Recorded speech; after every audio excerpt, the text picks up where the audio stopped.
watch it, turn it, leave it, stop, format it, touch it, bring it, fade it, watch it, turn it, leave it, stop, format it, touch it, bring it, fade it, watch it, turn it, leave it, stop, format it, touch it, bring it, fade it, watch it, turn it, leave it, stop, format it.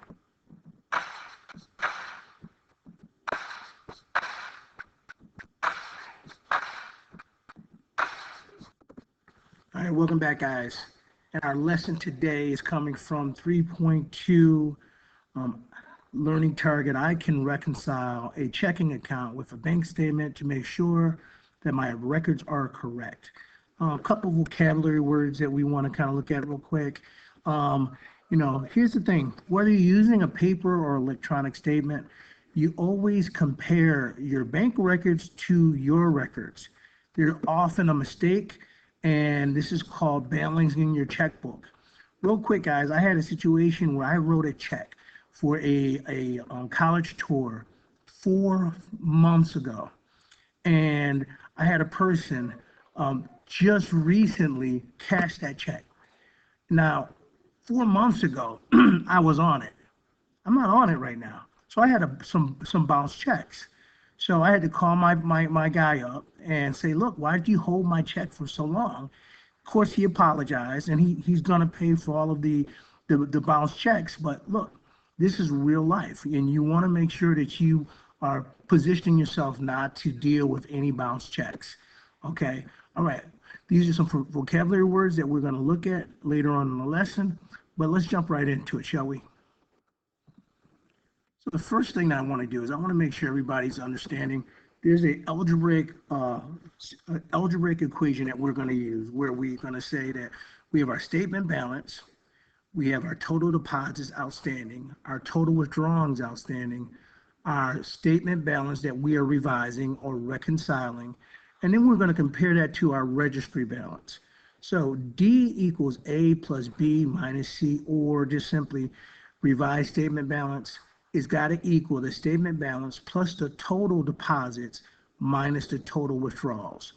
And that'll give us our revised statement balance. And then if we're good, that revised statement balance will equal our registry balance. So we're going to use that equation often. Okay, I want you to read your guided notes, guided exercise. Pena filled out the following information on her bank after she received her statement. So she sees her ending balance, her deposit outstanding, her total checking outstanding, and she wants to revise her statement balance. So what does she do? Well, we say revised balance has got to equal the ending plus the outstanding and minus the outstanding debits. So our deposits and our debits. So if we add these terms up, what we ought to get, and you want to write this down for yourself if you're taking notes, you want to write that those numbers should combine to give you 76,763.54. Okay, that's statements balance. Okay, now we want to make sure that her revised balance statement is the same. So we want to include this idea that because these two numbers are in fact the same, because the the revised statement balance and the registered balance are the same, we can add this amount. Her bank account does reconcile because the revised statement balance is the same as the balance from the checkbook. Okay, look at the next question. So in question 2, we see, and on the back of Elisa's monthly statement, she's listing the following withdrawals: $76, $400, $560, $340, and $83. We also see deposits for $500 and for $328.90. So we're going to use these outstanding transactions. What adjustments will we have to be made on her balance statement? Okay, so let's first of all total up the deposits. So we total up the 500 and 328. We will be looking at $828.90. Now, if we total up the purple, the debits, we will be looking at $1,460. Now, we have to look at our formula. We have to take our deposits and subtract it from our the debits. Well, I know my deposit is here, my debit is here, so it looks like I'm subtracting a smaller number from a larger number, which means I'm going to have a negative here. So real quick, what I can basically see here is that I'm going to have a negative balance of $631.15.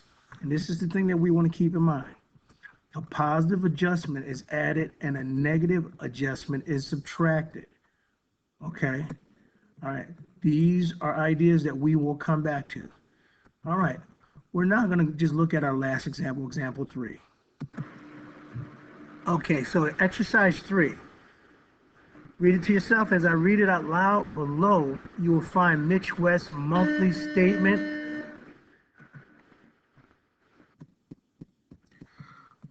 Okay, so let's take a look at the first real thing that we want to make mention of. So we want to make mention that our ending balance should always be on our bank statement. So it says, hey, ending balance, we just swap that right up there. All right, easy peasy. Now, we talk about the deposits that are outstanding. Well, where's that number coming from? Well, let's take a quick look at how we should be thinking about that. Okay, now this is what we should be seeing here. All right, so when we look at the deposits that are outstanding, what we're really doing is we're taking a look at our bank registry, and then we're looking at the bank statement. So I see I should have gotten a I should have gotten 150 taken out. I should have gotten this 1,200 taken out. These are all deposit, mind you, or these are all deposits. So I'm not taking them out. I'm actually getting them in. But what I don't see on my banknote, which is on my registry, is this $300. So this is deposited, I see it. This is deposited, I see it. This is deposited, but I don't see it. So that's the $300. It's an outstanding deposit. We don't actually see it on the bank statement yet. So that goes there. All right. Let's take a look at the total checks outstanding. All right. So now we say that we have our total checks outstanding is 119. Well, where's that coming from? Okay. Again, what are we doing? We're comparing our bank statement to our registry. Bank statement here, 1056, gotcha. 1058, gotcha. Check 1060, gotcha. Check 1061, gotcha. All right.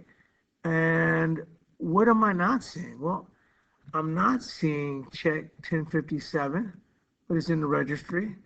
And I'm not seeing check 1063, but it's in the registry. So if I take 1057, 865, and I add that to 3250, that's going to give me my 119. So we got our outstanding deposits. We got our outstanding checks. What do we do next?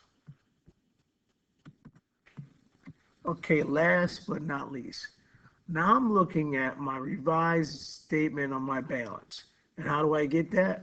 Well, I started with my balance, all right, 2,368. Then I added my total deposits that are outstanding. Then I subtracted my total checks that are outstanding, and I got 258, 2,549. Now the magic is I want this line and this line to be the same. And if I go to my end of my registry, I see it's $2,549.29. It's the same. This was good. This was a wrap. Now, Having completed the classwork, what you should do is go get your, now that we completed the notes, we should go get our classwork and work on that for the next several minutes. That classwork, 4 problems, should be easy peasy.